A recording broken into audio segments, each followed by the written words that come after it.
Hello guys, welcome to talkies today channel.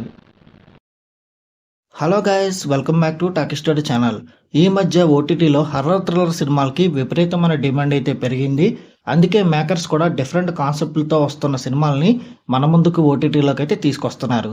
అలా ఈ వారం ఆహా ఓటీటీలో స్ట్రీమింగ్కి వచ్చిన సినిమా హర్రర్ థ్రిల్లర్ మూవీ అమరావతికి ఆహ్వానం. ధన్య బాలకృష్ణ, ఎస్తర్, సుప్రీత ప్రధాన పాత్రలో వచ్చిన ఈ సినిమా భయపెట్టిందా లేక బోర్ కొట్టించిందా అనేది ఈ వీడియోలో మన స్టైల్లో ఈ రివ్యూ డిస్కస్ చేద్దాం. సో వీడియోని కనుక మీరు ఫస్ట్ టైం చూస్తున్నట్టయితే ఒక లైక్ చేయండి, కామెంట్ చేయండి, అలాగే మన ఛానల్ని సబ్స్క్రైబ్ చేసుకోండి. చాలామంది మన ఛానల్ని సబ్స్క్రైబ్ చేసుకోకుండానే వీడియోస్ చూస్తున్నారు గైస్.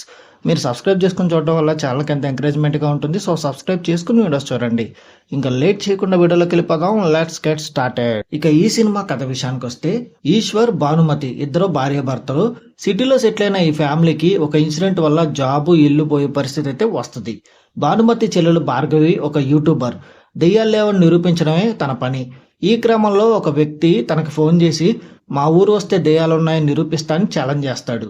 దీంతో భార్గవి తన ఫ్యామిలీతో కలిసి అమరావతికి బయలుదేరుతుంది. అక్కడ ఒక పాత బంగళా, ఆ బంగళా వారసురాలు రాజేశ్వరి చుట్టూ ఈ కథంతా తిరుగుతుంది. అసలు ఆ ఊర్లో వీళ్ళకి ఎదురైన ఆ భయానక అనుభవాలు ఏంటి, ఆ దెయ్యానికి ఈ ఫ్యామిలీకి ఉన్న సంబంధం ఏంటి అనేది ఈ సినిమా యొక్క మెయిన్ స్టోరీ. ఈ సినిమా పాజిటివ్ పాయింట్స్ ఏంటో ఇప్పుడు చూద్దాం. ఈ సినిమాకి మెయిన్ పాజిటివ్ పాయింట్ వచ్చేసి నటీనటుల పర్ఫార్మెన్స్ అనే చెప్పాలి. ధన్య బాలకృష్ణ, ఎస్తర్, సుప్రీత వాళ్ళ పాత్రల పరిధి మేరకు వాళ్ళు చాలా బాగా నటించారు. ముఖ్యంగా ఎస్తర్ లుక్స్ అయితే చాలా డిఫరెంట్గా ఉన్నాయి ఈ సినిమాలో. ఇక సినిమా మొదలైన పావుగంటలోనే కథలోకి తీసుకెళ్ళడం, హర్రర్ ఎలిమెంట్ స్టార్ట్ అవడం అనేది కొంచెం ఇంట్రెస్టింగ్గా స్టార్ట్ అవుతుంది. ఇక ఈ సినిమాకి అందించిన సినిమాటోగ్రఫీ అయితే కొన్ని చోట్ల హర్రర్ మూడ్ని బాగా ఎలివేట్ చేసింది. ఈ సినిమా మైనస్ పాయింట్స్ ఏంటో ఇప్పుడు చూద్దాం. ఈ సినిమాకి మెయిన్ మైనస్ పాయింట్ వచ్చేసి ఇది బాగా ఊహించగలిగే స్టోరీ అని చెప్పొచ్చు. నెక్స్ట్ ఏం జరుగుతుందో ఆడియన్స్ చాలా ఈజీగా గెస్ట్ చేసేయచ్చు. చాలా ప్రెడిక్టబుల్గా ఉంటుంది. ట్విస్ట్లు అయితే అస్సలు లేవు. ఇక దెయ్యం వెనక ఉండే ఆ ఫ్లాష్ బ్యాక్ అయితే చాలా రొటీన్గా, చాలా వీక్గా అనిపిస్తుంది.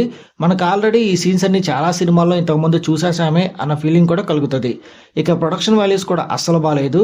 ఆ దెయ్యం ఇల్లు సెట్ అంతా చాలా ఫేక్గా, ఆర్టిఫిషియల్గా అనిపిస్తుంది. అలాగే గ్రాఫిక్స్ కూడా చాలా నాసిరకంగా ఉన్నాయి. ఇక స్క్రీన్ ప్లే కూడా ఉన్నది మైనస్ ఈ సినిమాకి. కథలో అయితే అసలు వేగం లేదు. కొన్ని సీన్స్ అయితే ఎందుకు వస్తున్నాయో, ఎందుకు వెళ్ళిపోతున్నాయో కూడా అసలు అర్థం కాదు. ఈ సినిమా టెక్నికల్ డిపార్ట్మెంట్ చూసుకున్నట్టయితే, టెక్నికల్ గా చూసినప్పుడు ఈ cinema background score just okay అనిపిస్తుంది. ఇక ఎడిటింగ్ చాలా సీన్స్ ట్రిమ్ చేయొచ్చు. ఎడిటింగ్ ఇంకొంచెం షార్ప్ గా ఉంటే బాగుండేదన్న ఫీలింగ్ అయితే వచ్చింది.